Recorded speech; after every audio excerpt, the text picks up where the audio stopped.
ಅಕ್ರಮ ಮರಳು ಅಡ್ಡೆ ಮೇಲೆ ಗಣಿ ಮತ್ತು ಭೂ ವಿಜ್ಞಾನ ಅಧಿಕಾರಿಗಳ ದಾಳಿ.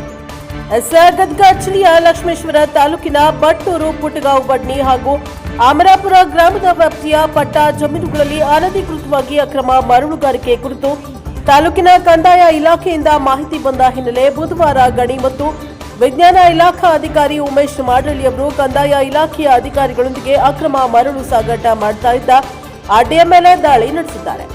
ಈ ವೇಳೆ ಕೆಲವು ಸ್ಥಳಗಳಲ್ಲಿ ಅಕ್ರಮ ಮರಳು ಸಾಗಾಟ ನಡೆಸ್ತಾ ಇದ್ದ ಅಡ್ಡೆ ಮೇಲೆ ದಾಳಿ ಮಾಡಿ ಮರಳು ಸಾಗಾಟ ಮಾಡ್ತಾ ಇರುವ ಸ್ಥಳ ಪರಿಶೀಲನೆಯನ್ನ ನಡೆಸಿ ಸಂಬಂಧಿಸಿದ ಜಮೀನು ಮಾಲೀಕರ ವಿರುದ್ಧ ಪ್ರಕರಣ ದಾಖಲಿಸಿ ಸೂಕ್ತ ಕಾನೂನು ಕ್ರಮ ಕೈಗೊಂಡಿದ್ದು, ಇದೇ ವೇಳೆ ಬಟ್ಟೂರು ಗ್ರಾಮದ ವ್ಯಾಪ್ತಿಯಲ್ಲಿ ಅನಧಿಕೃತ ಮರಳು ಸಾಗಾಟ ಮಾಡ್ತಾ ಇದ್ದ ಒಂದು ಟ್ರ್ಯಾಕ್ಟರ್ ವಾಹನ ವಶಪಡಿಸಿಕೊಂಡು ಪ್ರಕರಣವನ್ನು ದಾಖಲಿಸಿಕೊಳ್ಳಲಾಗಿದೆ ಎಂದು ತಿಳಿದು ಬಂದಿದೆ.